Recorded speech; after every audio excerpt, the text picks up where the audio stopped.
Hello,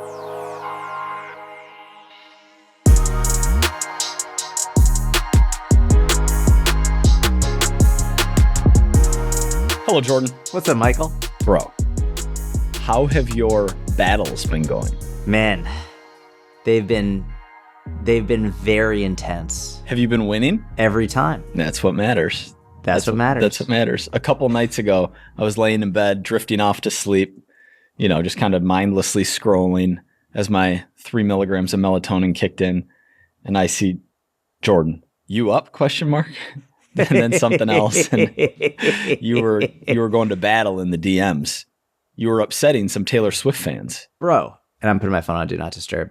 I was upsetting. And it was completely, number one, it was not deliberate. I didn't expect this to happen. You don't know about the Swifties. I didn't know about the religion of Swiftie. Like, I had no clue. But the thing is, I didn't say anything bad about Taylor Swift. You said she's overrated. No. Listen. Listen, first and foremost, let's give the context. I hadn't done Overrated, Underrated in a while, and I was like, I want to do Overrated, Underrated. It's going to give me good content ideas for good reels, because I found out that you can, like, if someone asks a question, you can respond to that in a reel format. And then I was like, this is great. It's going to be fun, easy content that'll be helpful. And I've never in my life gotten people asking me if I think Taylor Swift is overrated or underrated. Never once. But in this one, it was the most commonly asked question. I got hundreds of people asking if Taylor Swift is over or underrated. And I didn't know why. In hindsight, I've now figured out that it was because her almost 2-year tour ended the day before. Okay. So her 2-year, like 1 year, 9 month, whatever it was, tour ended. And that's why people were asking. And when I get that many people ask me about a celebrity, my mind doesn't even necessarily go to the celebrity individually as much as it goes just to celebrity worship and celebrity idealization overall. So when I decided to finally answer the question about Taylor Swift, I was like, okay, number one, I don't know why everyone's asking me about Taylor, because a lot of people are, but I'm going to answer. And I said overrated. And then I explicitly wrote, it's not about her. It's not about her music. It's not about anything other than celebrity worship as a whole. Like, it's massively overrated. And the immediate vitriolic hatred, it was on par with the Israel-Palestine stuff. Okay. Like, it was, all right. it was crazy, dude. I couldn't believe it. How angry these people were with me. And I was like, did you fucking read what I said? It was unbelievable. Yeah, so. Overrated, underrated. I think the funnier piece of this, and maybe funny is the wrong word, more interesting piece of this is your competitiveness and desire to win in all arenas, whether it be a DM debate or anything else. And I won.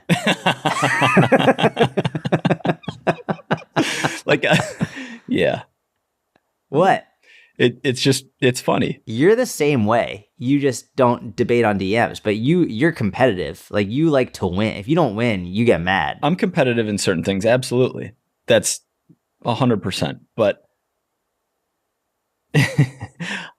it's I would imagine it's unique for someone with as big an audience as you have to be so in the weeds interacting with everyone, be it positive or negative, be it helpful or, going to battle and sending voice memos back and forth about Taylor Swift. Oh, yeah. They freak out. There's one person who said something and then I replied and she was like, okay, like, nice copy and paste or whatever that you just said. I was like, I didn't copy and paste. I sent her a voice memo. I was like, I didn't copy and paste anything. Like, I'm speaking directly to you about this, right? Like, let's have this conversation. They're like, I didn't expect you to be doing that. I was like, yeah. Yeah, I am. When you reply to my story, understand that it's me replying back to you. If you come at me with vitriol, you better be ready to fucking... there's a reckoning coming. All right. If you come at me with vitriol, then I'm going to come back. Right. You know what I mean? Yeah. People are just sending shit into the ether without any consequence whatsoever. And they don't realize it's a real person on the other end. It's like, okay, maybe you should think before you say something fucking horrible because someone doesn't think that Taylor Swift is like the goddess of the world. Get out of here. Obviously, I'm not seeing these DMs. You are.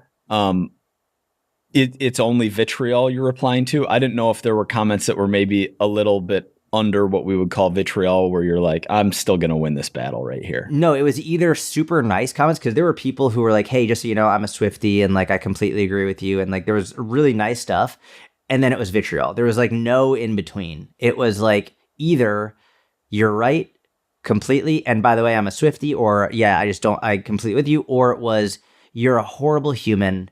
And just like, it was sort of a joke, but also serious. Like, this is the same level of anger to the Israel-Gaza stuff. Like, same level of anger. That's why I called it a religion. Because, like, literally, there was one woman who was like, I'm a Swift. I told you. She's like, I'm a Swiftie. And in the same breath, she said, I'm the most anti-religious person you'll ever meet. And I was like, that's a weird thing to say. But, like, your religion is being a Swiftie. Yeah, that's your religion. The psychological argument for God being the highest thing on your value hierarchy, whether that's money or fame or actually God or Taylor Swift, whatever your number one thing is. Yep. Yeah. So, but DMs, you won. Man. You won the battles, and that's I won what counts. Every single battle. Amazing. Decisively. I took a lot of land. I feel like you defended your land. Yeah. And took some extra. Did you take some too? I don't know how that works. Yeah. I haven't been in a DM battle since. If a country invades, if one nation invades, and this is quite the analogy. And this is just the truth. This is just historical fact. If a nation invades another nation, and the nation defending wins, then that means that the other nation will have retreated.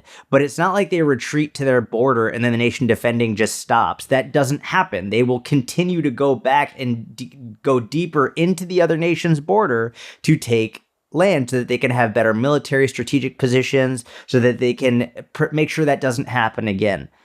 I didn't just defend my borders. I extended my borders outward to have more strategic positions. I feel like we're in a mix of joke and serious right here. What's the percentage breakdown between joke and seriousness? 50-50. Okay. Cool. That's a good split. Jordan took a little land back last night, or over the last few days. Not even back. I took it for the first time. You took. I've got that land. You conquered.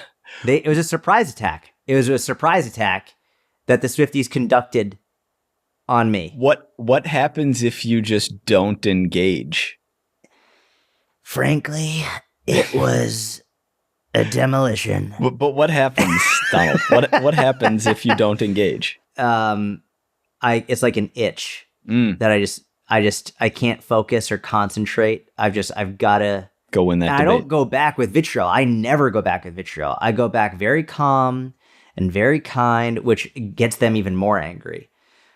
But like, I come back because, dude, I never come back vitriolic ever. It's never ad hominem attacks. They're the only ones doing that. It's me just like, okay, well, let's talk about this, da da da. And then blah, blah, blah, they get even more angry. And then, like Sun Tzu, man. I think there's a part of you that likes to argue as well. I hate arguing. I think, or debate might be the better word. Like the strategic aspect of like debate. Debating. I think you like. It's not just winning. I think you like the process of debating too. I only like debating about things that I know about. Right? And so Taylor Swift. I'm not going to, it wasn't about Taylor Swift. It was about the idealization of celebrity, which is just objectively is a bad thing. I'm with you. Objectively. I'm with you. And these people are coming in and they're proving my point by hurling vitriol and anger and slurs and sexism, like everything you can imagine at me. It's like, you're proving my point. Have you heard the Keanu Reeves quote where he says, who, by the way, I think is an awesome celebrity. I love Keanu Reeves. Yeah, Keanu Reeves. Reeves. Where he says, I love that guy. Where he says something to the effect of, cool, you think 2 + 2 = 5? That's awesome. Good for you. Have a nice day. Or something. He says, I'm at the point in my life where if someone says 2 + 2 = 5, I just say, great. I think that's right. Have a good day. That's not me. And that's also not you, by the way. Do you think you don't do that either? I always did that on the internet because no, dude. 100. No. You got into some debates, dude. No, I actually didn't. My strategy was cool. Have a nice day. Oh, you disagree? Cool. Have a good day. Oh, you're going to be an asshole? Okay. I don't know. Hope everything's well with you. It's the most time efficient. You're never converting that person to a paying client. I don't care about winning against a stranger online. I don't like spending excess time on my phone hunched over, like arguing. I think you're doing the funny like third grade recess thing where you just flip it back on me because you like it, but I actually don't. No, I don't think you like it, but I think when you were in the weeds, like, you'd go back and forth sometimes. Do you have any examples? Because I actually don't think that I did. Well, I'll give you an example of one where the guy on your Facebook page called you out for your price. Remember? And then you were like, you came back and you were really nice. You're like, yep, totally understand. Makes total sense. Not everyone's going to be able to afford it. And like, that was it. That was the end, right? That's how I approach these conversations. I'm not coming, like, I approach it exactly the same way, but then they'll come back. So if that guy had come back and then started debating you, there probably would have been some more conversation around it. I think it's okay to enjoy debating. We had debate team in high school. I wasn't on it because I didn't like debating. You would have killed it. You would have been incredible. It's okay to, you wrestled. I played hockey. It's okay to have differences. Listen. I think that you're a debater too, depending. Okay. You can think that. You can think that. You want. All right. We got a good one here. Whitney asked, question for you all. Listening to your recent podcast about what you guys would do if you were entering the industry now in 2024. Jordan first asked if the context included his current life with family and kids. And we basically were like, let's pretend that, you know, we're single, we can dedicate all our time to this, but the industry has changed, technology has changed, social media has changed since 12, 13 years ago. But she's saying, I'd love to hear if y'all think it's feasible if you're someone who isn't a young buck in your early 20s without additional responsibilities of parenthood and a mortgage. So basically, if we were just starting our business right now and had family responsibilities, couldn't just dedicate every waking hour to work, what would our approach be? Yeah, and for whatever it's worth, there are many people who do this very successfully. I mean, off the top of the head, Chris Gates is someone who has crushed this in the mentorship. Yep. Not only, I think he has 3 kids now, and he also did this while working full time at another job. Rachel Schwartz is another example. A mother had another job full time, built it up, and then was able to quit her other job. I mean, it's very real. Mm-hmm. You can absolutely do it. I think it's more challenging because you have more responsibilities. The more responsibilities you have, inherently, the less time you'll be able to spend working on this stuff. But you can absolutely do it. So, realistically, it would follow the exact same path. It would just likely take longer. It's probably what it would be. So, like, for example, if I was, the single 22-year-old, maybe that would be, if I'm just going to use Instagram as an example, maybe I would be making like 3 to 5 pieces of ridiculously good content a day and like literally spending 18 hours a day just making insanely good content. Whereas a parent, it might be 1 or 2 pieces of content a day at most. That would be like at most 1 or 2 pieces of content a day. Maybe it'd be like 4 to 7 pieces of content a week, depending on the week and what's going on, and if your kids are sick, and parent teacher meetings, and you have another job, and whatever it is. So it would literally follow the exact same strategy, just based on what time investment you have available to put in. So I would still have a website. I would still follow like the simple formula that we have for a website. It doesn't have to be super fancy, but very basic understanding of here's what you offer, here's some articles, here's an email list, here's me posting on social media. I'd have I would pick like 1 or 2 platforms to go really hard on. I would probably just start. I would probably do Instagram as like the main platform to go really hard on right now. There's an argument to be made for TikTok as well, but I think TikTok the future is a little bit uncertain for that. So I think Instagram is just, you have a little bit more definitive certainty. Even if potential reach might be better on TikTok, I don't really know though. I think Instagram, especially in the United States, is more of a certainty. And then I would start building up your email list, but not sending actual specific content to them outside of just making sure they're seeing your regular content. That would be what I do for 3 to 5 years. So the biggest change is a change in expectation about speed of building your business. Yep. Really, yep. Because you're going to be working fewer hours per week if you're in a position where you have a spouse, children, responsibilities, other obligations, and you can't just focus everything on your business. That's the only real difference. Strategy is all the same. It's just that you have fewer hours to dedicate to it. So you're thinking about a longer time horizon until you're at a point where you have a full coaching roster or whatever it is. And I will say, I think there are some distinct advantages to this. I'm going to make a big assumption, but a lot of these people in their early 20s, not all of them, but a lot of them, this is their only income. They don't have any other income. They need this. Like, they're going super hard so that they can keep the lights on and feed themselves. Like, that's the situation that I was in. And I think a lot of these young bucks are in that situation. Whereas generally, if you're a parent and maybe you have a spouse, there might be other income coming in already. And I know, for example, Chris Gates and Rachel Schwartz were in that position where they had other jobs, but they didn't really like those other jobs per se. Chris did, actually. Chris enjoyed his, and he actually didn't even want to leave it initially.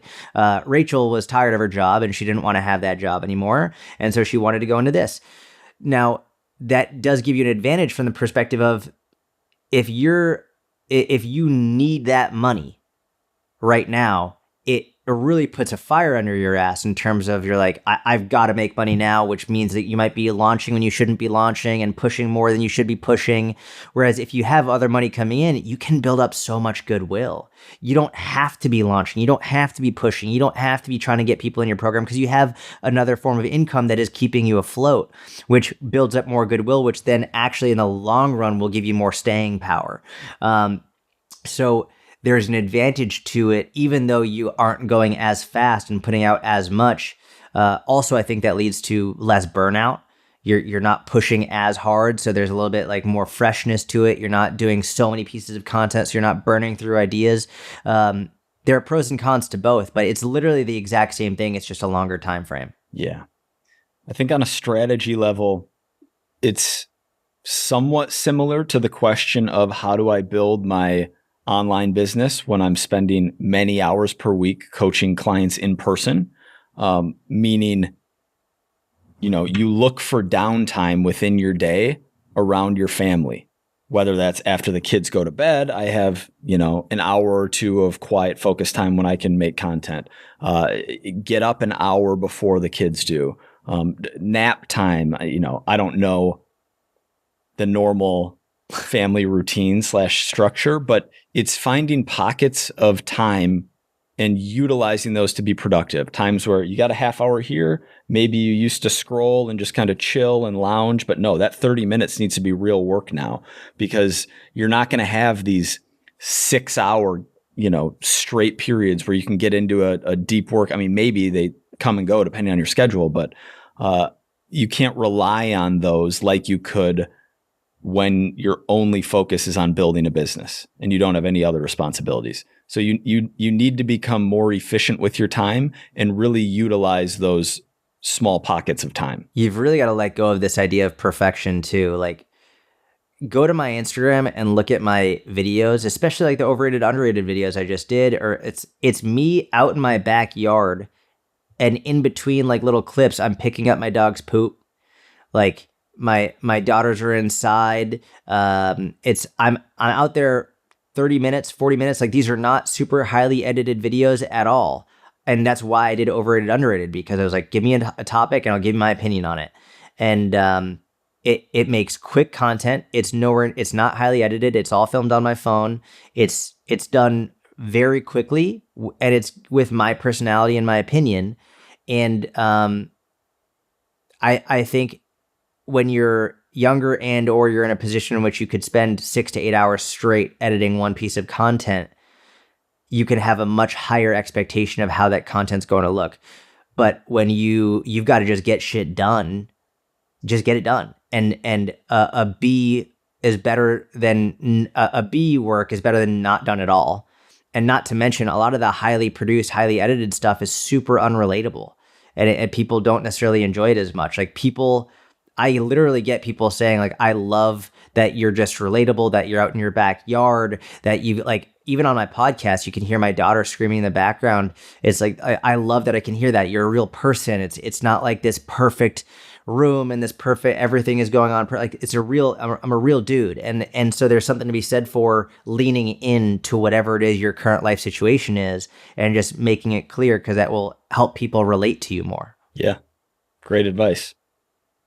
Jessica asked, thoughts on intuitive eating? So, and I think we've talked about this a couple times. If you search podcast history, so we don't need to spend all day on this one, but can give some high level thoughts. And my biggest one is the people who are successful eating intuitively are people who have already spent time meticulously tracking their food. Mm-hmm. Because without an understanding of food type, without an understanding of which foods are high protein, which foods are high fat, which foods are high carbohydrate, what's a high volume or low volume food calorically, without paying attention to all of those factors and tracking for some amount of time, there's no knowledge. Your intuition isn't backed by any knowledge. Yeah. Intuitive eating is the most advanced form of eating, and people treat it like it's the most basic form of eating. It's like, it's the most difficult to get to you have to go through many different levels of eating before you get to that level, and you can do it effectively. It's sort of like, you wouldn't just take someone who's a complete beginner in weightlifting and say, just go to the gym and do what feels good. Just go do it, pick some exercises and pick some weights and do it, like, just intuitively lift. Of course not. You wouldn't say that. And people fun. Could be like, sounds unproductive, but it sounds fun. I can already hear people being like, well, yeah, but you're supposed to eat, like, we're made to eat. It's like, okay, cool. You know what we're really made to do? We're made to run. All right, so let's do this. We'll use a running example. We're literally like, if we look at how our bodies are made from an evolutionary perspective, like, we're actually made to be runners. That's like what we're made for. You wouldn't just tell someone, just see how it feels. Just go do or just go run. Like, you'd follow, number one, you'd probably want to get your running technique down. You'd probably want to follow a progressive running program. You'd probably want to figure out, okay, so when we're going to start off, we're going to be starting off with this distance, and like making sure I'm keeping my heart rate in these zones. Like, and you over track. Like, you over index. You are really meticulous with understanding your running technique, with you're tracking the distances you're running, how you're feeling. Over time, you can become more intuitive with it. You can understand, okay, I know if I run this much in a certain week, if I run 20 miles in a week, I'm going to feel this way. If I run 30 miles, I'll feel this way. If I do one day of sprints, I'm going to feel this way. But it takes actual practice and tracking the data to understand that. Same thing with weight training. It's like, if someone just said, yeah, just go in and lift, like, even if you know what muscles you're supposed to work, like, I don't know which exercises work that. And like, well, what if this exercise hurts my knee? What are some good variations for that? Like, what's a good swap? You got to figure it out through actual trial and practice and error. Whereas that's what intuitive eating is. First, you track your calories and you track your macros and you figure things out and you figure out which foods make you feel good, which foods don't make you feel good, at what time of day. Like, does eating late at night before bed make you feel bloated and give you heartburn, or does it actually help you sleep better? Which foods are going to lead to better digestion? Which foods are going to give you more energy? It changes. If you just tell a random person, especially someone who's struggling with their weight and nutrition, just eat in a way that just makes you feel good. Cool. I'm going to order Domino's. I'm ordering a meat lovers pizza. That makes me feel or good. Ask your body. Ask your body what it wants to eat right now. My body wants Krispy Cheetos. Krispy Kremes. Yeah. Yeah. Seriously. That's my body wants right now, motherfucker. There's I agree with all of that. I remember, and this is funny because it slightly wraps in the Keanu Reeves thing. I remember someone 6, 7, 8 years ago asking me, or not even asking me, but telling me that tracking what you eat is disordered and just eating intuitively is better. And, I'm going to lose fat just intuitively eating. Cool. Do it. I'm not going to convince you not to do it. I don't have a dog in this fight. Go intuitively eat to lose the 50 pounds of fat that you want to lose.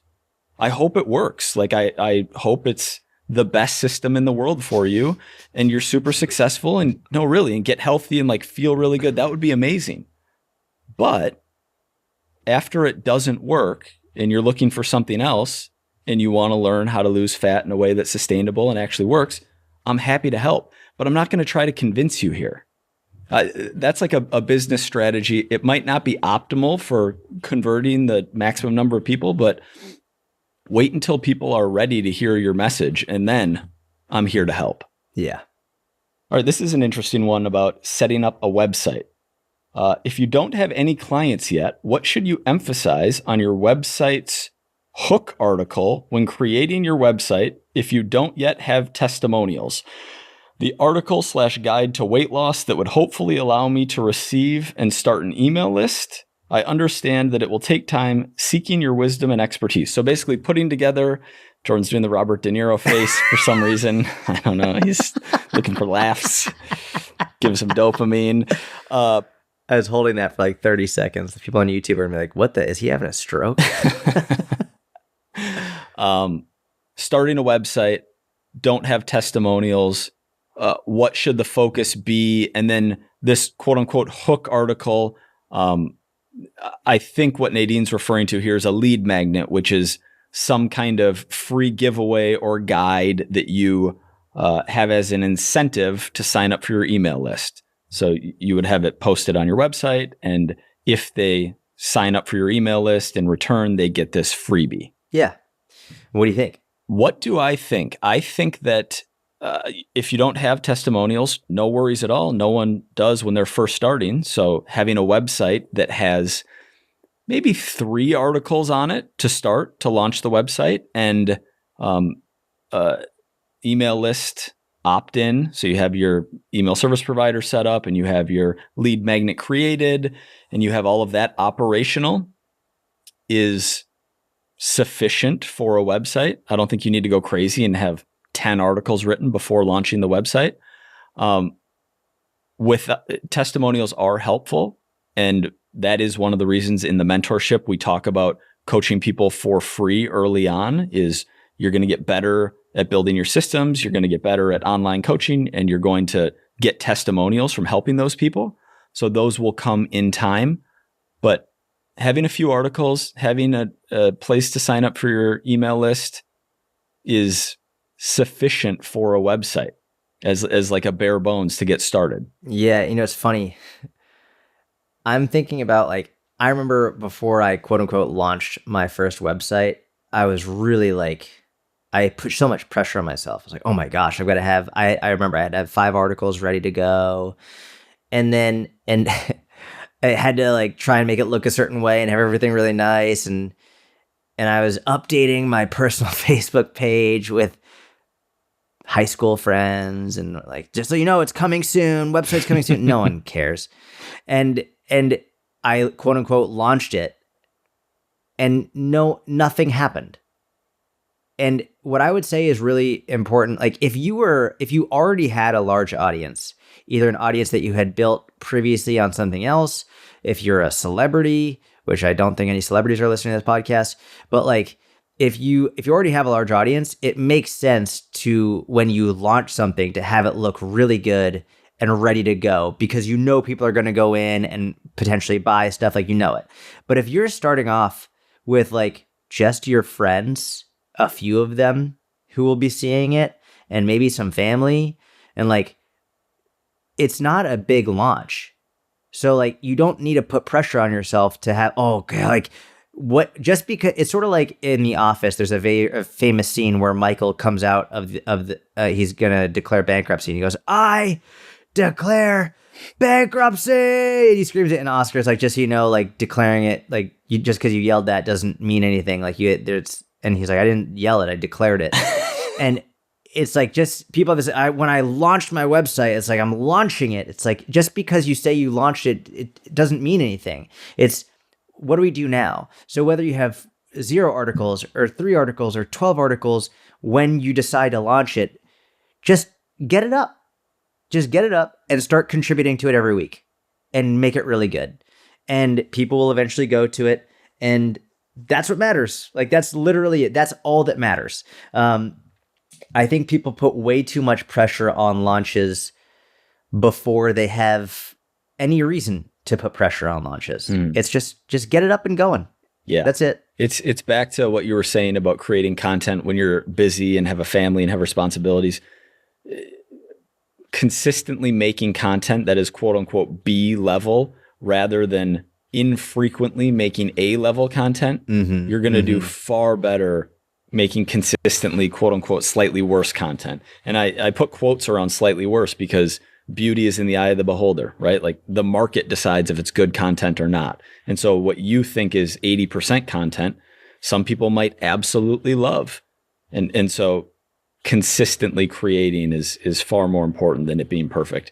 The other thing I'll add on the website is having an online coaching application page also makes sense, of course, if you're taking on new clients. Like having that as a page on your site, in addition to, I would have one article.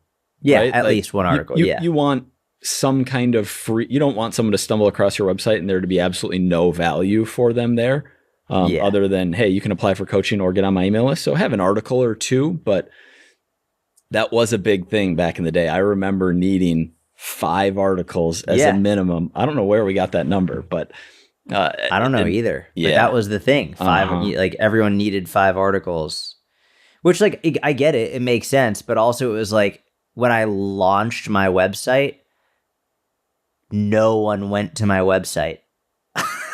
So it's funny, like you say, like you don't want someone stumbling across your website. It's like, good luck, someone stumbling across your web. Like I wish people just fucking stumbled across it early in my career. And especially now, like it's even harder. Like no one's just gonna stumble on your fucking brand new website. Like, good luck. If that's happening to you, I want to take your course. Which is just a reason not to delay the launch, but instead to get it up, get it out there publicly, and then start creating consistently and building over time. Yes. We had a YouTube comment from b.user.87. Let's go. A good pod as always. Thank you guys. I just wanted to ask about weighted vests. How come you haven't mentioned its use in calisthenics? Would you recommend a vest for male clients to help them improve pull-ups, dips, etc.? I think we talked about weighted vests in the context of making cardio a little bit more intense, but other potential uses for weighted vests that we did not mention in that podcast. Yeah, I mean, you could put it on and do dips with it and chin-ups and push-ups with it for sure.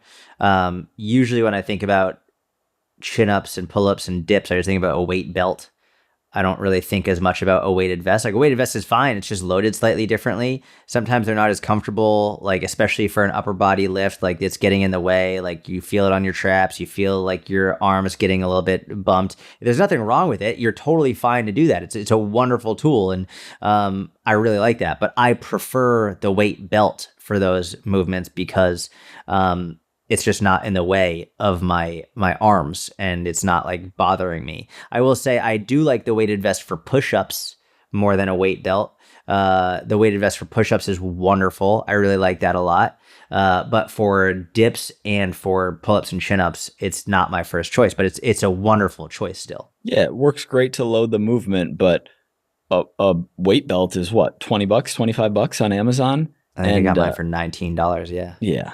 And I agree. Superior, especially for upper body lifts, right? You got your arms over your head. It's just a little awkward with the weighted vests, especially if you start to add real weight. It's much easier to load on a weighted belt. But yeah, lower body work, if you want to do walking lunges and have a weighted vest on, and then you don't need to hold as heavy of dumbbells while you're doing it. Inverted rows, I like actually a lot. Inverted rows are good. The issue is when you're overhead. Mm-hmm. Because the straps are going up into your traps and your neck, whereas like inverted rows or push-ups, because it's a horizontal push and pull, make it a little bit more comfortable. Yeah, that's right. Good. That is all the questions I have here. Should we dive into your... Should I go into the overrated, underrated one? Sure. That might be fun. Oh, you know what I got a lot of people upset with me about is barbell hip thrusts. And we've spoken about that on here many times. Yeah. A lot of people were like, "Thank you, I appreciate it. It's really annoying." You know what the ultimate though is? Like there are some people who were really mad who I said this. They were like, the question was barbell hip thrusts. Like barbell hip thrusts are overrated, not because they're not effective, but because it takes a long time to set up. It's uncomfortable. And they're like, they're not overrated. I love the hip thrust machine. I was like, I'm not talking about the fucking machine, douchebag. The whole reason the machine was made but Jordan, is because... Hold on. The whole reason the machine is made is because the barbell hip thrust is fucking annoying. That's why they made the machine. Is because the barbell hip thrust is annoying. They don't have a deadlift machine. They don't have a machine for their barbell lifts. They have the machine for the hip thrust because it's fucking annoying. I'm with you. And you said barbell hip thrust, but is this person a douchebag, or maybe they're just confused a little bit? Douchebag. Douchebag isn't like, you're not always a douchebag, but in that moment, they assumed the role of douchebag. They assumed the role of douche. When they're getting mad at me for that, over even if I had said all hip thrusts, which I didn't. Maybe they just have bad reading comprehension. Douche. Where are anger levels right now globally over the last week? Yeah. But give us a number. 94. Yeah, okay. 94 out of 100. That lines up. That's why I've been putting out so many reels. Oh, nice. Anger goes high, more productive. Anger is good for productivity. I agree. So if maximizing productivity is the goal, then anger is jet fuel. Oh, yeah. All right. Overrated, underrated. I'm excited for this. Pumpkin seeds. Properly rated. Really? I mean, I don't think they're great, and I haven't heard anyone talk about them in 3 years. So I think they're rated kind of low, and I think they're kind of bad. So I think that matches up. You think they're bad? Yeah, I think you got to add a lot of salt and oil to make them respectable. Yeah, I'm not a fan. I much prefer almonds. Like completely unsalted, just raw almonds? No. Okay, so hold it to the same standard. Not oiled, though. The pumpkin seeds I have are like fried. All right, well, which fucking pumpkin seeds are you getting, bro? I don't Where know. do you get these fried I haven't eaten a lot pumpkins? of... What do you think? You think they're underrated? Underrated, massively. Okay. Like gargantuanly underrated. Super high fiber, a lot of vitamins and minerals. I'm a big fan.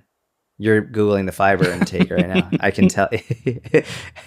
You're going to shit yourself when you see how much fiber they have. I hope I don't do that. I hope you do. That would be hilarious if you legitimately shit right now. Yeah, 5 grams of fiber per 15 carbs. That seems high. But why are there 15 carbs in a pumpkin seed? And 5.5 fat? Is this right? Right? Big fan. Yeah, that is right. They're higher carb. That's interesting. So does that change your rating? No, I don't think it does because it's low fat. One of the benefits of nuts and seeds is getting those good fats. Yeah, but you still get good fats just without like as much of a caloric density. I'm bringing back not having to have an opinion on every single topic. Right now in this moment, I'm bringing it back. I don't know enough about pumpkin seeds. I'm open to, at some point in the near future, saying that they are underrated. Wow. Okay. Well, that's fair. I mean, I just like that the mid conversation, like, oh wow, they are like even just oh shit, they've got higher fiber. Like, yeah, like that. Let's go, bro. Bring new information to the conversation, and I'm absolutely open to changing my mind. Protein ice cream, specifically the Ninja Creamy. Haven't tried it. Yeah, me either. Even without trying it, I'm gonna say it's overrated. I'm gonna say it's overrated. And I know the Ninja Creamy people are gonna be fucking pissed, and it's the best thing ever. Like, dude, you've never tried it. How can you give that answer? This is like your marketing strategy at some, not like globally, but the contrarian position. Watch, Jordan does this all the time. If hip thrusts a year from now, no one likes barbell hip thrusts, you're gonna be like, this is a great exercise. They're fucking awesome. Yeah. I still said they're great. I said they're a great exercise. Like, they still work your glutes, but I think they're much better, more convenient, less awkward and annoying ones. Keep them coming. Sunbathing. Underrated. I knew you were going to say. You know, there's whole swaths of people who avoid the sun for their whole lives. Yeah, dude. I know you think it's underrated too. You're not a cold weather guy. You love the sun. Dude, I love the sun. Mm-hmm. I love the sun. I shoveled my driveway and sidewalk last night. First snow of the year. It was -2 when I was shoveling at 6 p.m. Yeah, I was thinking of you. That's terrible, dude. Mm-hmm. Ugh, pho. I don't know that I've ever had it. You've never had pho? Maybe once. Bro, underrated. Super good. I believe it. I don't have a strong opinion. Especially for right now, for you. You should get some in this cold weather. Oh my gosh. You would love that. I'm open to it. Lifting shoes. You're going to try and be contrarian to my contrarian. I can tell already. You're already trying to say, what's he going to say? I'm going to be contrarian to what he's going to say. I can see it in your face. This is a perfect misunderstanding of our difference in personality types because I don't think about how you're going to react to what I'm going to say. That does not cross my mind. I think about, is it true? What is true? Lifting shoes, over or underrated? I think lifting shoes are overrated. Yeah, agreed. I think lifting shoes are overrated. What about lifting barefoot? Lifting barefoot. And not like socks count. Like socks are fine. But not like the fucking barefoot shoes. I mean, actually barefoot. I think a substantial percentage of people are afraid to do it out of fear of being a social outcast and perhaps hygiene and wanting to fit in with people at their gym. And so they don't do it. And instead they're doing relatively heavy lower body work with a 3/4 inch soft running shoe sole. And so I would say lifting without shoes on is underrated. Agreed. Super agreed. You know what else is really underrated is doing things because it feels good for you and not based on not conforming to what you think other people think you should be doing. 100%. 100%. Yeah. That might be the most underrated. Yeah. Intuitive life. You have to live life dialed before you can live life intuitively. But once you can, intuitive life is great. Term limits for all politicians. Over or underrated? Underrated. Agreed. Yeah. Having fewer career politicians would be a good thing and would better align the incentives of government workers and Congress specifically to get more done. Yeah. Agreed. Ranch dressing. Man, we used to dip Domino's pizza in ranch dressing in high school. Good. And it was amazing. Sensational. Ranch dressing's overrated. It's just garbage. Like, we don't need that extra fat for no reason. Man, I used to dip pizza and French fries into ranch dressing. And I just I am jealous of that level of just not caring about what you're putting in your body at that frequency. Mm-hmm. Like every day, more pizza and ranch, let's do it. Mm-hmm. More French fries, like every day, just not caring. We're kids. Yeah. We're just going to do it. That's just the ultimate. Yeah. Oh, and go get a 50-cent Monster cookie after with chocolate chips and M&Ms. Gosh. And maybe a 75-cent Jag Freeze, this combination of vanilla ice cream and strawberry slushy. Like, yeah. We had these cookies that were the size of our face that must have had a stick of butter in them each, and they had like those massive M&Ms in them. Sounds delicious. Yeah, dude, so good. Probably fueled some great after-school lifts. Yeah. Oh. Did you ever take Super Pump 250? We ever talk about that? Not ringing a bell. Is it a pre-workout? Yeah, it was a pre-workout back in the day from Gaspari Nutrition. No, I didn't. Oh, that was like the first pre-workout I ever took. And I was so careful with the timing. Like the school ended at 3:15. And so at 2:45, I would be taking my baggie out with blue raspberry or blue ice or whatever it was, put it in my drink, shake it. And like, it was called Super Pump 250. And the name on the streets of GNC was Super Dump 250 because like literally like almost immediately after you had to go. Man. I don't know if it was actually the supplements. It was probably just like, being a kid and thinking back on it, the nostalgia. Those things were different back then. Things were different. They were. I think it's the nostalgia because food science has come so far that it's definitely better now. I remember the first protein powder I ever had, Nitro Tech, like tasted awful. Yeah. Did you ever have Designer Whey? I knew of it. That was the worst. Was it bad? Oh, it was so bad. It was so bad, dude. I remember when Muscle Milk came out with their protein powder in 2004. Oh my gosh. That was amazing. Had like 9 fat, it had like 9 fat, 14 carb, 14 protein per scoop. So you'd take 2 scoops, put it in 2% milk. It was incredible. Better than chocolate milk. Way better. Yeah. I used to eat the powder. Yeah. I used to just eat the powder. It was so good. Uh-huh. Calisthenics. Overrated. Wow. They're unbelievably popular. Are they? Yeah. I'm going to say underrated. I see so many dudes wanting to build great physiques and build a lot of muscle on body weight only exercises. It's so funny. This is why it's important to get that nuance to understand where your brain goes when you think about it. Mm-hmm. You think about it like your brain went to, I see dudes trying to get bigger and more muscular from doing calisthenics. Completely agree. Calisthenics are overrated for that, from that perspective. My brain went to,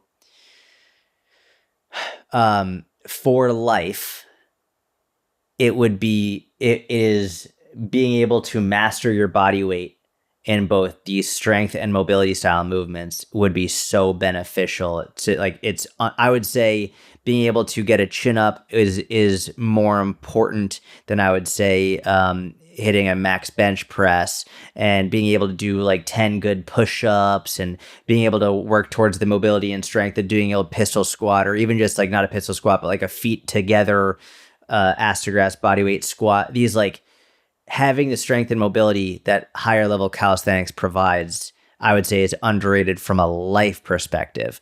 But from a building muscle perspective, completely agree it's overrated. Yeah, I agree with that. Having proper control over your body, sufficient relative strength at your body weight, and sufficient mobility are all really good things. So I'm for all of that. A handful of scenarios pop in my mind of people who have very little training experience and were not consistent with their training, and see some dude doing 20 muscle ups or doing like quote unquote cool calisthenic stuff and want to jump straight into that. And it's like, no, we got to get your body weight squat. So yeah, overrated or underrated depending on how you're framing it. Got it. Someone said overrated, underrated. They wrote, her name is Amy. She wrote the devil's lettuce. And I didn't know what that was slang for. I was trying to figure out. So I was Googling what is the, yeah. I just figured that out. Super overrated. Agreed. Did you ever smoke weed? No. You never smoked weed? Oh, have I ever? Yeah. You have? Yeah. Freshman year of college, very drunk, hanging out with these like older guys, and like this thing got passed around. Yeah. Did not like it. Was that the only time you did it? No, it was only in college, but less than like 3 or under for sure. And really? Yeah, my lungs don't ingest things. Good. Yeah, they're too pure. They can't handle it. What about edibles? Didn't like that either at all. You did the edibles? I tried an edible. Yeah. What'd you have? Was it like a gummy or a brownie or a cookie? Yeah, a brownie. I did that twice, maybe. I don't like it. You didn't like it? But I'm not saying weed. That's not why I'm saying that weed is overrated. I'm saying weed is overrated.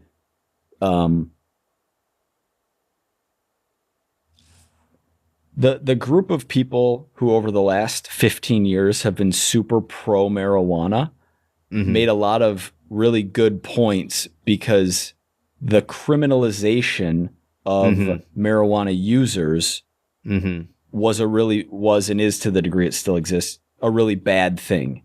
Yes. Putting people away for extended amounts of time for smoking grass, like that's bad. But the pendulum swung to the other side in people saying things to the effect of, weed is good for you. Weed is not addictive. Weed is so much better for you than alcohol. Weed doesn't have any negative effects on the brain. And maybe the type of marijuana that people were smoking in the 60s, that could have been more true. I don't know. But everything I've read about the stuff that people are smoking now, it's absolutely, people get addicted to cannabis all the time. It definitely causes mental health issues in a substantial percentage of regular weed users. It's overrated. Yeah, there's recent research came out that like consistent weed users are more likely to develop schizophrenia. There's a lot of potential psychological issues that can come from it. So I mean, it's definitely not as safe as many people make you believe. And it's many people say it's harmless. Nope, that's not true. Like that's not true. It's not harmless. There can be real issues with it. Yeah, but also no one should be in jail for smoking weed. Yeah. You had a weed phase? Oh my gosh, dude. I had a huge weed phase. Anger levels were probably low during that phase. No, anger levels were really high. Really? Yeah, that was when it was right around the time, like before it was before, during, and after my parents got divorced. So like things were like crazy stressful in our house.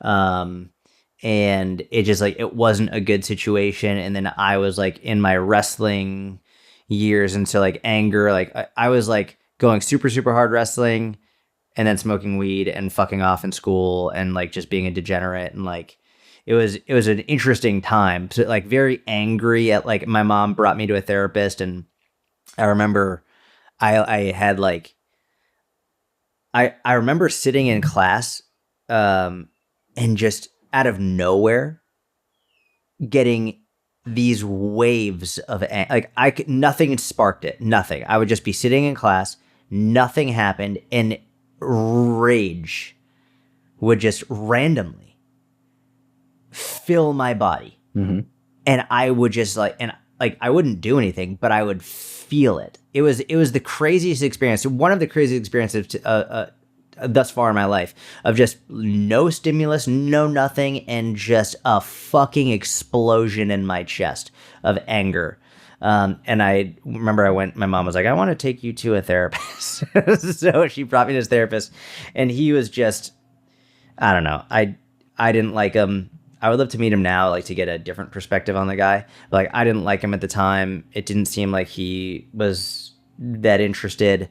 And so I only went a few times. I was like, this is just not worth it. But I was very angry at that point in my life. But weed was like the one thing that I don't even know what it was. There was something about it when I was just like, this can calm me down, I guess. This can like relax me. But as soon as it was gone, then it was just anger. And it was good that I had wrestling as that outlet to like let that anger out too. Weed was the solution to the problem of anger.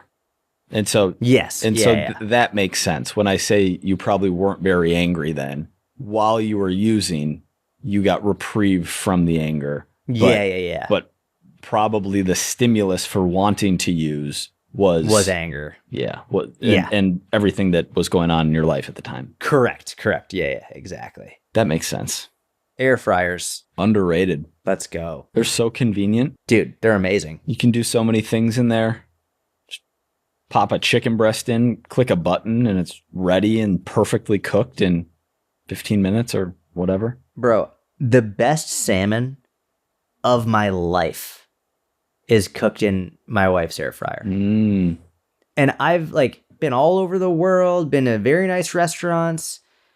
The best salmon of my life is the salmon my wife cooks several nights a week in the air fryer. Amazing. Also, just the marketing of calling it an air fryer, it's really smart. Like, yeah. It's just an oven, basically. But like calling it an air fryer, then all of a sudden you put potatoes in it, and then you can say they're French fries, but they're healthy. It's like, no, it's just, you just cook potatoes. It seems faster than an oven. It is. It is much faster. I mean, it's a much smaller space. Normal heat faster, yeah. Yeah. Fajitas. Underrated for health, overrated for taste. It's like a really good option at a Mexican restaurant from a health perspective. It's the option at a Mexican restaurant if you have a fitness goal at the time. Yep. That's what you always get whenever we go to Mexican restaurants. You always get the fajitas. I must have been dialed in every time we were at a Mexican restaurant together. What do you get when you're not dialed? I love a good quesadilla. Oh, do you? Mm-hmm. What are those called? Enchiladas. Like a good enchiladas, delicious. That's definitely not a dialed meal. No. Hummus. Overrated. Explain. Not that tasty. And not great macros. And so what are we doing here? What are we? All right. So I'm going to say we sort of just like we just did for the Mexican food. I've got to give some context to it. So the way that I've found people in the West, number one, eat their hummus. And by the way, like it's hummus, but I'm going to say hummus just because we're here. Yeah, and this Mike is America. hates it when I do that. Yeah. This is America, Jordan. The way like the Sabra hummus. That's a joke. You can say hummus however you want to say hummus. You're like, oh shit. Well, I said it as a joke. You're like, oh, sorry, this is America. Okay, sir. I'll say hummus exactly the way you want me to. No, like the hummus that you get in grocery stores here, and especially number one, like that hummus doesn't taste good. And if you think it tastes good, you haven't had authentic hummus yet. What are you Googling? I'm listening to you. But you're also Googling something. You're Googling the macros or something on it. Yeah, that's right. So a lot of people, I've especially found that many women have been led to believe that hummus is high protein. Hummus is not high protein. Hummus is high protein in a similar way that people think peanut butter is high protein. It is not high protein at all. It is it's a okay source of protein source, but at best, but it's not a high source of protein at all. It kind of tastes like it should be high protein. Like it tastes like it should be healthy. right? Like it's like, oh, this is all right. This has to be primarily protein. I got to be doing something good. The fact that I'm eating the hummus in the West that I'm accustomed to. I haven't traveled the world and eaten hummus. Well, so there's this amazing Middle Eastern restaurant. I think it's Turkish, near us that we go to every week, and we get their hummus and baba ganoush, and we have it every week. And it's higher fat, higher carb, lower protein. It's something that we enjoy. It's my oldest daughter. It's her favorite thing. Like, she fucking loves this hummus. Like, she gets so excited. She eats 2 orders of it to herself. It's amazing. And it's unlike any of the hummus that if you want, like, go to a Middle Eastern restaurant near you. And to be fair, I've been to many Middle Eastern restaurants in the United States. This is by far the best I've ever had in the United States, the most authentic. There's also a really good one in New York City. It's called Nurai. It's a very fancy Middle Eastern restaurant. They have phenomenal hummus and amazing pita. Either way, in Plano, Texas, there's a restaurant called Lizette Cafe. It's a Turkish restaurant that we go to. It's incredible if you want to give that a shot. Anyway, it's underrated for taste when it's really good, when it's like authentic hummus. When it's like the regular American Sabra hummus or whatever, it's overrated for taste and very overrated for macros. Very overrated. Like, astronomically overrated. I see oh yeah, it's the high protein. No, it's not. I respect your opinion on the issue, and I can believe that really good hummus tastes better than the packaged hummus in my local grocery store. Yeah. It's even the way you described really good hummus and pita, in my mind, if I started eating that, I could really do some damage on that, right? Yep. Like some nice soft pita and some delicious hummus. Oh yeah. I could pound. And where would that get me? A nap. Yeah, a lot of carbs and quite a bit of fat, and not as good as a different carb/fat source such as ice cream. But I have a sweet, preference compared to savory, so that might be at play here too. In the Middle East, they have these restaurants. They're called Hummus. It's literally a restaurant that's just for hummus. That's all it is. It's all they serve. That's what they specialize in. And they make one batch a day, and then once it's gone, that's it. The restaurant closes. And the best ones, there's this one in Tel Aviv called Abu Hassan. It's an amazing Arabic restaurant. It's all hummus. And the jokes are always like, once you go, the rest of your day is ruined. Like, you gonna nap. Yeah. You're gone the whole day. You get hummus, and then you go, good night. That's it. All right. Explain to me the way that you're saying, educate me and the audience on the way you said hummus. Well, there's differences whether you have an Arabic pronunciation or you have a Hebrew pronunciation. And even within those pronunciations, you'll get different, like, from a more like Hebrew perspective, it's like hummus. It's that, like, the hummus. Whereas for Arabic, and I'm going to do it wrong, it's like hummus. It's like it comes from like really far back in the throat. Okay, and this is a dumb question, but you're saying the word in English. Well, it's not an English word. It's a different word that has been adopted into that's English, right? So it's hummus isn't an English word. It's a word in various Middle Eastern cultures that now we have brought over. So it's actually not an English word. They're just pronouncing it as though it's in English. Okay. Does that make sense? No, because like the isn't like the in other languages is a different word. I'm trying to think of a good example. So when you say hummus the way you said it, you were saying it in Hebrew? That's like the actual pronunciation of the word. That's like the actual pronunciation in. I'm trying to think of a good example. So, for example, like, have you ever heard someone who's from another country and they speak perfect English, but when they pronounce where they're from, all of a sudden they use the accent. So it's like they'll use the accent to say the word from where they're from in English. Does that make sense? Have you heard that before? No. You've never heard somebody like, yeah, like I'm like. Someone from a Hispanic country. I'm trying to think of a good example that what's going on from Mexico. Like those, like they speak perfect English, but when they say the name of where they're from, it comes out in that accent. Yeah, That's because they're saying it the way that it's supposed to be said. But countries don't change based on the language that you're saying the name in. Same with like a proper noun, like. No, they do. Like Estados Unidos is how you say the United States in Spanish. All right. You don't say the United States. You're right. Okay. So, but yeah, so you said it like a different word. I'm just trying to understand if the hummus is a different way of saying the word in English, or if you're saying it in a different language when you say it that way. The word is hummus or hummus. If you're depending on where you come from. What language is that? That's the pronunciation from a Hebrew perspective or an Arabic perspective, but then they pronounce it differently in English. But it's not native to English speakers, I would say, probably. So that's like there's no ch or h in English. So they like Hanukkah. It's Hanukkah, but in English you say Hanukkah because the ch doesn't exist here.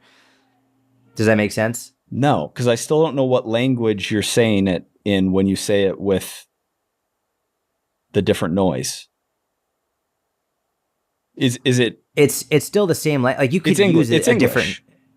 No, I'm saying the English pronunciation of. I don't know what the actual origin of hummus. No. But when you say it like that, you're saying it in English, but just I'm using with the English accent.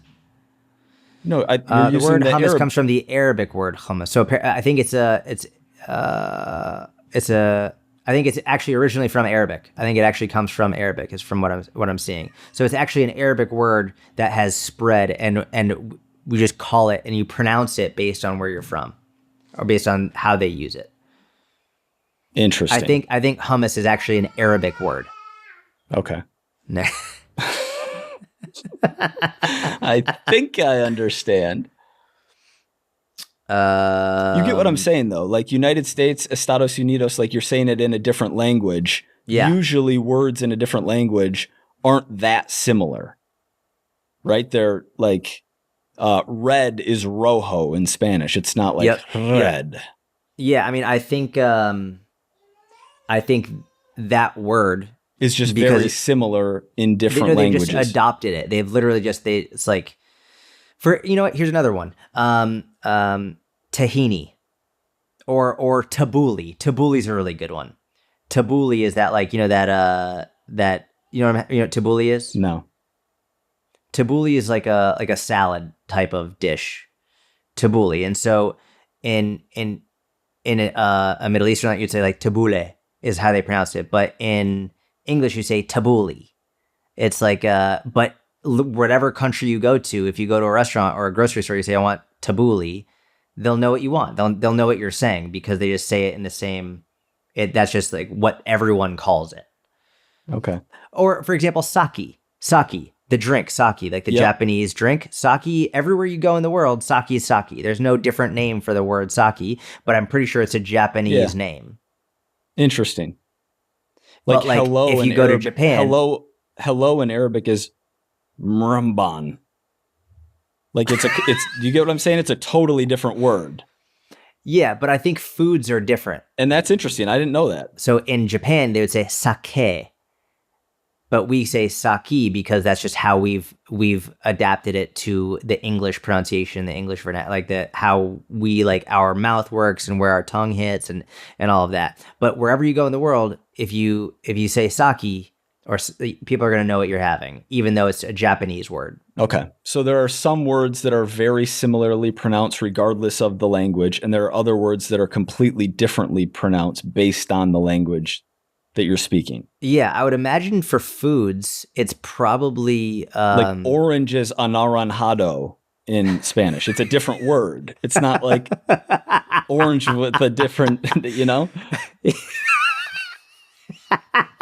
Yes, that's correct. Blanco, white. Like they're not close, but they mean the same thing because it's a different language. They do have different vocabulary, but for some reason, I think there are some words that are just hold true across. Yeah, hold true language. across. Yeah, exactly. Exactly. If you listened this far, you are hit that like button.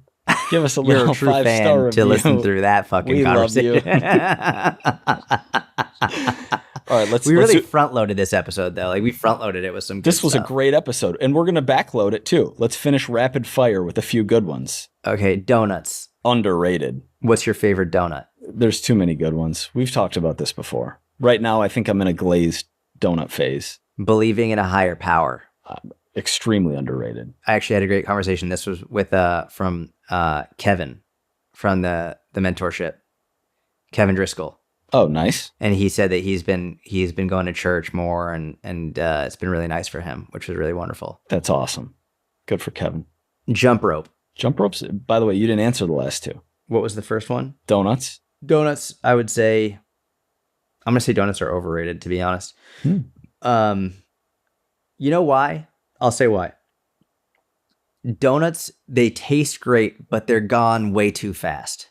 It's true. That's true. So I would say instead of a donut, I'd probably go for either a bagel or a muffin. Really? A bagel? Yeah, depending on the bagel. But like, I love an egg bagel with cream cheese. Like, it's just so good. Mm-hmm. It's so good. And, also I'm more of a savory as opposed to sweet. True. So, but donuts, like there's no fillingness to them whatsoever. And like, I could easily have 6. Whereas I have a bagel, I'm good. So I'm going to say I would rather have a bagel than donut. I think donuts are overrated. And then I would say, believing in a higher power, I would also massively, massively, massively, massively underrated. Jump rope. Slightly underrated. Yeah, I agree. I think it's a really good goal for people to have because it's jumping and plyometric ability is really important as you get older. And in general for athletics, it's a really good skill for people to have. I would say it's underrated. Coordination, fun, ability to get your heart rate up. Yeah. Doing the splits. Pass. No, say the truth. It's overrated. Overrated, 100%. It's overrated. Yeah. Doing the splits is overrated. I think it's properly rated or maybe slightly underrated from a coolness perspective. From a cool, yes, for sure. Yeah. It's over, like if I'm holding it to the same standard as I've held everything else thus far, which is like for life, it's overrated for sure. It's not like I'm going to be the risk of injury and the benefits you get from being able to do the splits. The risk of injury you get from actually trying to get to that point, and then the benefits you get from doing it are like it's not worth it from a life perspective. Yeah. From a coolness perspective, it is super underrated. And if you're excited about it, having like chasing down goals you're excited about is really good for life. Yeah, but the actual getting to do the splits is overrated from a life perspective. Yeah, that level of mobility isn't necessary at all. Yeah. Handstands. Trying to think of what people think of handstands. Might be on par with splits. You think so? In terms of, it's very, very cool. From a coolness, it's super underrated. It's an outrageous display of strength and mobility and balance and coordination and perceptual awareness, all of that. But the time it takes, and by the way, that's one of my next goals is to do a really good handstand. From a life perspective, the time and effort and dedication and risk that goes along with it is not worth from a life perspective. From a coolness perspective and an athletic perspective, yeah, like awesome, super cool, underrated. But from a life perspective, no, there are other things you could do that would be better. I think that's a good answer. Would you say that handstands are more beneficial from a physical health perspective? And let's actually separate this from injury risk. But is the ability to do a really good handstand or walk around on your hands, does that say more about physical health than ability to do the splits? It's a really good question. There's a really good and interesting and unique question. I would say the main thing it depends on are your splits controlled or purely based on flexibility. Like if you can hold that position of the split and display your strength there, I would say it's equal. If you are just so flexible that you can get into the splits, but you can't show your ability to stabilize and control that movement, handstand is a way better display of strength and I would say performance and control of your body, right? Because you can't do a handstand if you're weak. Yeah. You just can't. There are people who can do the splits who are weak. Mm-hmm. So I think realistically, a really good handstand, there's no one who can do a handstand that's weak. There are people who can do the splits who are weak. So, yeah. That's our answer.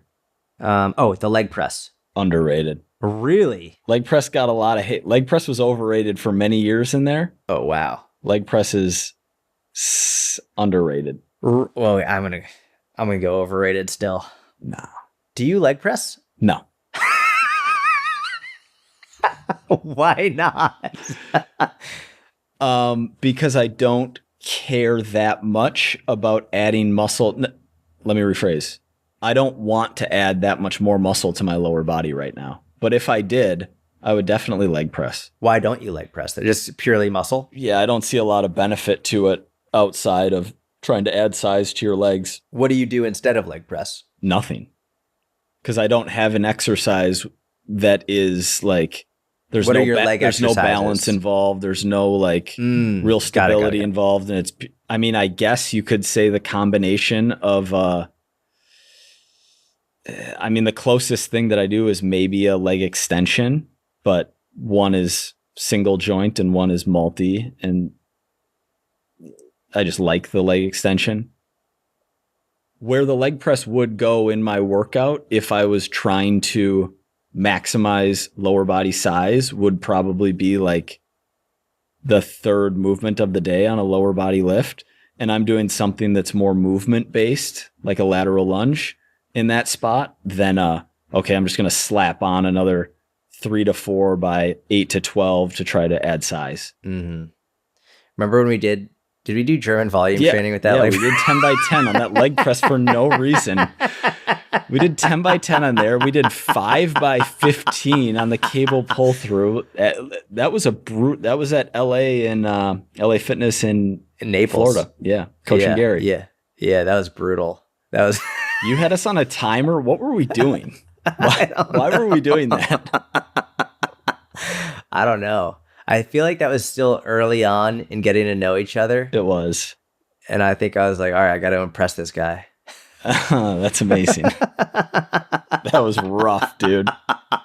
And I remember like we were doing it on the minute. What were we doing? Yeah, on the minute. And then I would start going at like 45 seconds. You're like, wait, dude, wait. Yeah, what are you doing? Yes, wait until the minute's up. Yes. You were trying to rush it. I was like, these are low enough rest as is. Oh. Yeah. That was fun. Yeah, you were mad at me. For going early? Yeah, I love those gyms though. Yeah, for going early. You're like, wait, hold on. Wait until your minute is up. I would do the same thing today. I believe it. All right, rapid fire. Last couple. Rapid fire. Getting married and having kids. Underrated. Yeah, very underrated. Yeah, we're in the rapid fire round. I'm not going to go into this, but there was conscious thought on my end about like, you know, kind of in my late 20s, bachelor years about how I wanted to live, and came to the conclusion, and I guess I can only speak for me on this issue, that having a family is the proper way to live for me. Yeah.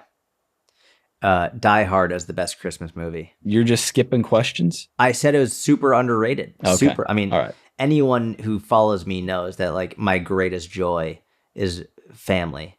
Like it's it's pretty overrated.